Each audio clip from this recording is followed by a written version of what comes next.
Hello दोस्तों, welcome back to our channel Study IQ judiciary. दोस्तों, आज के इस सेशन में डिस्कशन करने वाले हैं एक बहुत ही इंपॉर्टेंट चीज कि क्यों सारे के सारे रेंट एग्रीमेंट सिर्फ और सिर्फ 11 मंथ के ही बनाए जाते हैं, क्यों इनको 1 साल या फिर जो है 10 महीने नहीं रखा गया है। अगर हम बात करें रजिस्ट्रेशन एक्ट 1908 के अकॉर्डिंग, तो वो सारे एग्रीमेंट जिनको ईयर टू ईयर बेसिस पर मतलब सालाना बनाया जाना है या फिर 12 मंथ से ज्यादा का बनाया जाना है, तो उनके ऊपर आपको क्या करना होगा, उनके ऊपर जो है एक हैवी ड्यूटी पे करनी होगी। और उसके लिए क्या होता है, उसके लिए कोई भी व्यक्ति एग्री नहीं होता। इसी वजह से इसका लूप होल निकाला गया है कि हम सारे रेंट एग्रीमेंट्स को 11 मंथ का कर लेंगे, जिसका क्या होगा, जिसकी वजह से आप जो है रजिस्ट्रेशन फीस देने से बच सकते हो। बेसिकली अगर हम बात करते हैं लीज की और ईयर टू ईयर लीज की, तो वहां क्या होता है, वहां जो है हमें क्या करना होता है, अपनी प्रॉपर्टी को रेंट पे देने के लिए, लीज पर किसी प्रॉपर्टी को लेने के लिए गवर्नमेंट को एक स्पेसिफाइड ड्यूटी देनी पड़ती है। अगर हम बात करें दिल्ली की, तो लगभग 10% ये ड्यूटी होती है। वहीं पर जब हम बात करते हैं वेरियस स्टेट्स की, तो अदर स्टेट्स पे जो है हमें देखने को मिलता है कि अलग अलग ड्यूटी दी जाती है। तो इस तरीके से 10% जो गवर्नमेंट फीस हमें देनी है, उसी का लूप होल निकालते हुए, उसी से बचने के लिए लोग क्या करते हैं, 11 मंथ्स के रेंट एग्रीमेंट्स को करते हैं। तो आज यही डिसाइड करेंगे कि क्या वैलिडिटी होती है और यही पूरा डिस्कशन होगा कि इनको क्या हम 11 महीने के जो एग्रीमेंट किए जाते हैं टैक्स बचाने के लिए या फिर जो भी हमारे चार्जेस होते हैं उनको देने के लिए, तो इसमें क्या इफेक्ट होता है और क्या इसके बेसिस पर कोई भी व्यक्ति केस कर सकता है या उसके लीगल राइट प्रोटेक्ट किए जा सकते हैं। पूरा डिस्कशन इसी रिस्पेक्ट में होने वाला है। अभी तक अगर आप मुझसे टेलीग्राम या इंस्टाग्राम पर कनेक्ट नहीं हुए हैं और आप मुझसे कनेक्ट होना चाहते हैं, मुझसे कोई भी वीडियो देखना चाहते हैं, और जो भी बच्चे तैयारी कर रहे हैं वेरियस स्टेट्स की, उनके लिए मैं डेली बेसिस पे इस टेलीग्राम ग्रुप पे एमसीक्यू प्रैक्टिस कराता हूं और आपको करंट अफेयर्स भी प्रोवाइड कराता हूं, Hindi as well as English, दोनों ही लैंग्वेजेस में। और जो भी बच्चा वेरियस स्टेट्स की तैयारी कर रहा है, मैं डेली शाम को उनके लिए टारगेट प्रीलिम्स 2023 की सीरीज चला रहा हूं। और आपने देखा कि जैसा कल यूपी का पेपर हुआ है 150, ठीक, टोटल 150 क्वेश्चंस में से 130 क्वेश्चंस आपको डायरेक्ट जो है मेरी उस टारगेट जुडिशरी प्रीलिम्स 2023 की सीरीज में देखने को मिले। तो 130 के लगभग जो भी मेरे साथ जुड़े थे इन सेशनों में, उनके सारे क्वेश्चन ठीक हुए होंगे और इससे आपकी जो है क्या होता है, ज्यादा चांसेस हो जाते हैं प्रीलिम्स को क्वालिफाई करने के लिए। अगर जो भी बच्चा एक्सपेक्ट कर रहा है कि मेंस में उसका हो जाएगा और प्रीलिम्स उसका क्लियर हो जाएगा, तो वो जो है उसका कोई भी डाउट है वो मुझ पे इंस्टा से डायरेक्ट कनेक्ट होकर अपने डाउट्स को क्लियर कर सकता है। चलिए शुरू करते हैं रेंट एग्रीमेंट को लेकर ये सेशन। क्या होते हैं हमारे रेंट एग्रीमेंट और why rent agreement is for 11 month, ठीक। A rent agreement is essential because it protects the interest of the both the tenant and the landlord. It is most prudent course of action. क्या कह रहे हैं, ये जो एक rent agreement होता है वो क्या होता है, एक लैंडलॉर्ड और टेनेंट। लैंडलॉर्ड कौन होता है, जिसकी प्रॉपर्टी होती है और जो अपनी प्रॉपर्टी को रेंट पर देता है, उसको हम लीज भी बोलते हैं, लीज पर देता है या फिर किराए पर देता है, इस तरीके से आप समझ लीजिए। तो उसको क्या बोला जाता है, उस व्यक्ति की जिसकी प्रॉपर्टी है, जो अपनी प्रॉपर्टी किराए पर दे रहा है, उसको हम लैंडलॉर्ड बोलते हैं। और वहीं पर टेनेंट उसको बोला जाता है जिसको वो प्रॉपर्टी किराए पर दी जाती है। तो जो रेंट एग्रीमेंट बनाया जाता है वो इसी के लिए बनाया जाता है कि इन दोनों के राइट्स एंड ड्यूटीज क्या किया जा सके, दोनों ही पार्टियों के राइट्स एंड ड्यूटीज को जो है प्रोटेक्ट किया जा सके। क्योंकि अगर कोई भी 11 महीने के अंदर, जब तक वो टेनेंसी चल रही है, वो जो है लीज चल रही है, तब तक जो है इन दोनों में कोई भी डिस्प्यूट होता है किसी भी चीज को लेकर, तो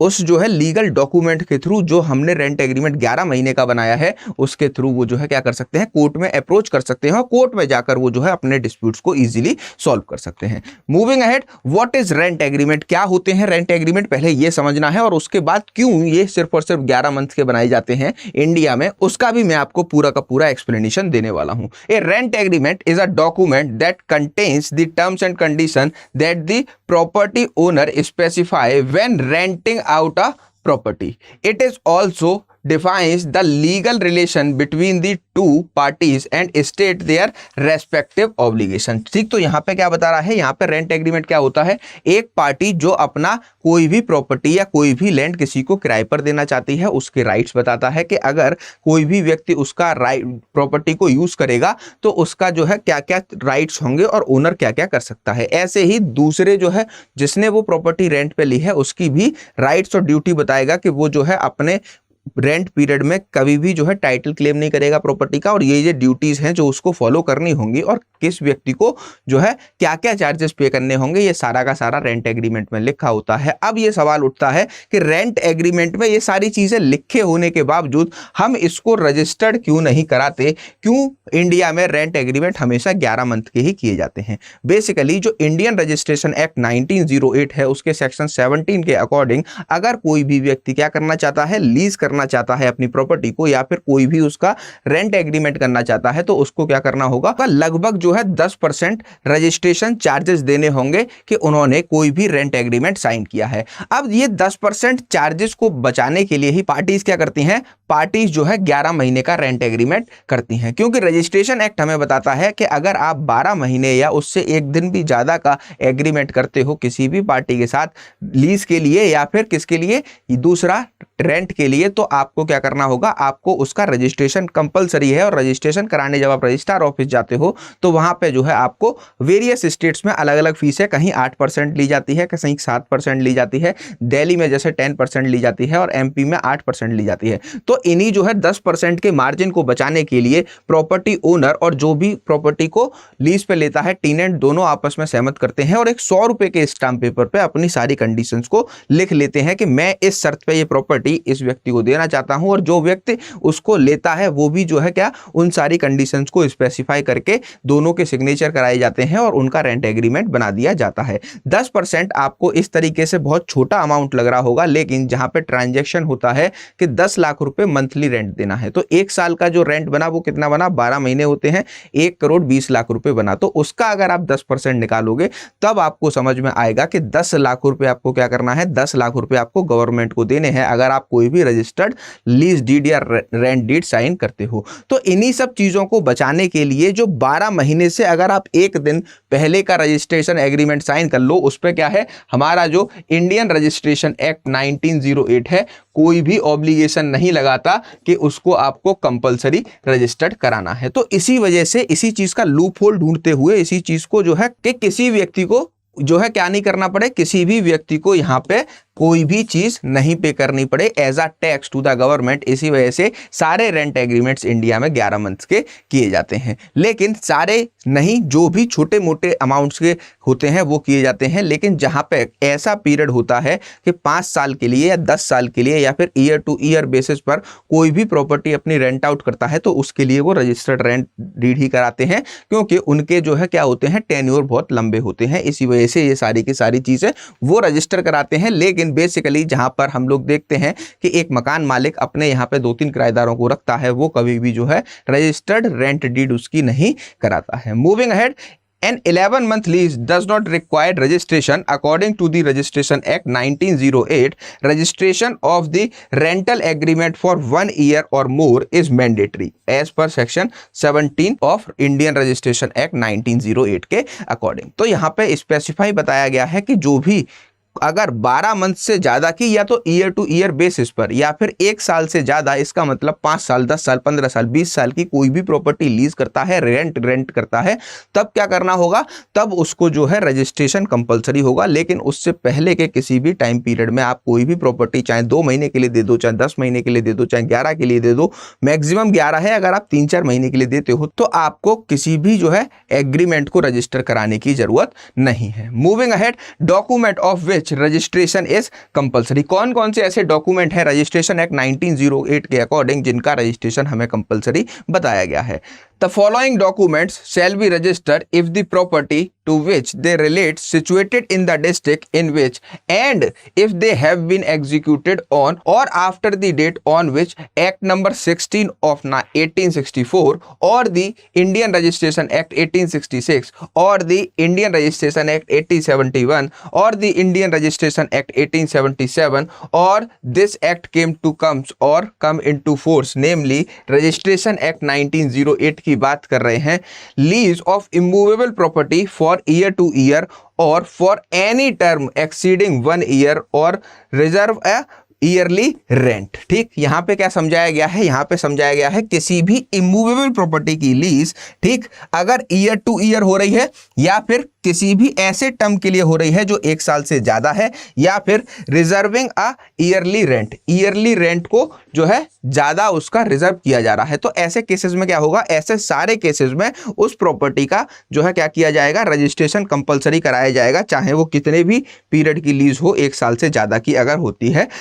तो यहाँ पे हमें बिल्कुल क्लियर कर दिया गया है कि अगर सिचुएशन ऐसी है जहां पे किसी भी व्यक्ति को क्या करना है, किसी भी व्यक्ति को जो है क्या 11 मंथ का एग्रीमेंट बनाना है, तो उसके लिए कोई भी रजिस्ट्रेशन कंपलसरी नहीं है। लेकिन जहां पे कोई भी व्यक्ति 12 महीने या फिर 12 महीने से मोर देन 12 मंथ का कितने भी दिन का, मोर देन 12 मंथ का कितने भी दिन का अगर एग्रीमेंट बनाना है, तो उसको क्या करना होगा, अपने नियरेस्ट पुलिस तहसील में जाना होगा और दोनों पार्टियां वहां जाकर रजिस्ट्रार के सामने अपने रेंट एग्रीमेंट को रखेंगे और जिस पर वो दोनों एग्री हुए हैं, देने वाला और प्रॉपर्टी रेंट पे लेने वाला, वो सारे टर्म्स उनके सामने रखे जाएंगे और उस पर उनसे 10% या फिर 8% जो भी उनके स्टेट्स में अलग अलग स्पेसिफाई किया गया है रेंट एक्ट में, फिर रजिस्ट्रेशन एक्ट में, उन सबको क्या किया जाएगा, उन सबको जो है पूरी तरीके से उनको पे करना होगा, तभी जो है उनका जो 1 साल से बड़ा लीज कॉन्ट्रैक्ट है या फिर एग्रीमेंट है वैलिड होगा, वरना उसकी कोई भी वैधता नहीं होगी। फर्दर,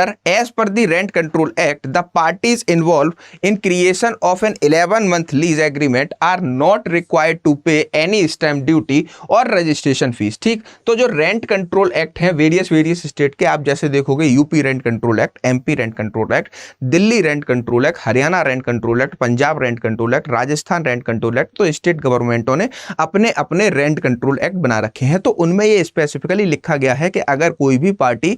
क्या कर रही है, 11 महीने का रेंट एग्रीमेंट बना रही है, तो उसको कोई भी रजिस्ट्रेशन कंपलसरी फीस नहीं देनी है या फिर कंपलसरी फीस उसके रजिस्ट्रेशन के लिए नहीं रखी गई है। When deciding the extend the rental contract they can easily renew such agreement by using ₹100 stamp duty paper. ठीक, तो यहाँ पे एक और जो बताई गई है दूसरी बात कि अगर कोई भी व्यक्ति 11 महीने का रेंट एग्रीमेंट साइन कर रहा है तो स्पेसिफिकली उसको क्या करना है, सिर्फ और एक ₹100 का स्टाम्प पेपर लाना है और ₹100 के स्टाम्प पेपर के नीचे वो सारी कंडीशंस लिख सकते हैं और उसके क्या उसी स्टाम्प पेपर पर अपना रजिस्ट्रेशन का एग्रीमेंट कर सकते हैं। ठीक, the 11 month rent agreements contract the legal terms and the condition of the property, rental, maintenance, security and so on. This assist both the landlord and the tenant in understanding and adherence to the terms and conditions. क्या कह रहा है यहाँ पे बताया, जो 11 महीने का रेंट एग्रीमेंट है उसमें पार्टी क्या करती है, कितनी सिक्योरिटी उसकी दी जा रही है, कितना रेंट उनको आएगा और ये जो है कितने टाइम पीरियड तक चलेगा, मतलब 11 महीने हो सकता है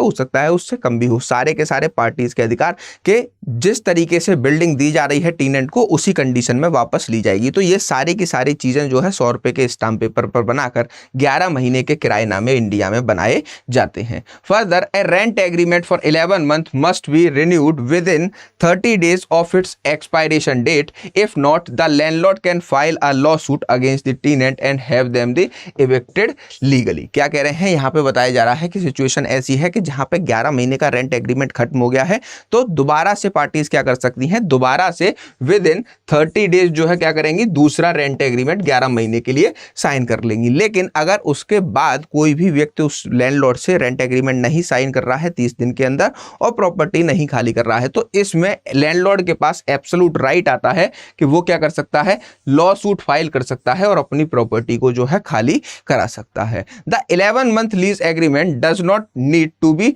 नोटराइज्ड और registered, however the rent agreement lasting more than 11 month must be not notarized और registered in the present of both the landlord and the tenant at the nearest sub registrar office. ठीक, तो यहाँ पे क्या बताया गया है कि जो 11 महीने के लैंडलॉर्ड के और टेनेंट के द्वारा साइन किए गए रेंट एग्रीमेंट होते हैं उनका रजिस्ट्रेशन कंपलसरी नहीं होता है किसी भी सब रजिस्ट्रार ऑफिस में। अगर उससे 12 महीने हो गया टोटल या फिर आप जो है 3 साल, 4 साल, 10 साल के लिए कोई भी रेंट एग्रीमेंट कर रहे हो तो उनका रजिस्ट्रेशन कंपलसरी होता है। तभी जो है आप क्या, कोई भी डिस्प्यूट आने के बाद जब आपने 10% गवर्नमेंट ड्यूटी पे कर रखी है तब आप एलिजिबल होते हो कि जो है एक दूसरे के ऊपर केस कर सको उन केसेस में जहां पे 12 महीने या उससे अधिक के रेंट एग्रीमेंट बनाए जाते हैं। तो ये सेशन जो हमारा था इसमें हमने समझा कि क्यों 11 ही महीने के जो है रेंट एग्रीमेंट या फिर किराएनामे बनाए जाते हैं। ठीक, अगर जैसे ही ये 12 मंथ हो जाएगा तो वहां पे इंडियन रजिस्ट्रेशन एक्ट 1908 के अकॉर्डिंग क्या हो जाएगा,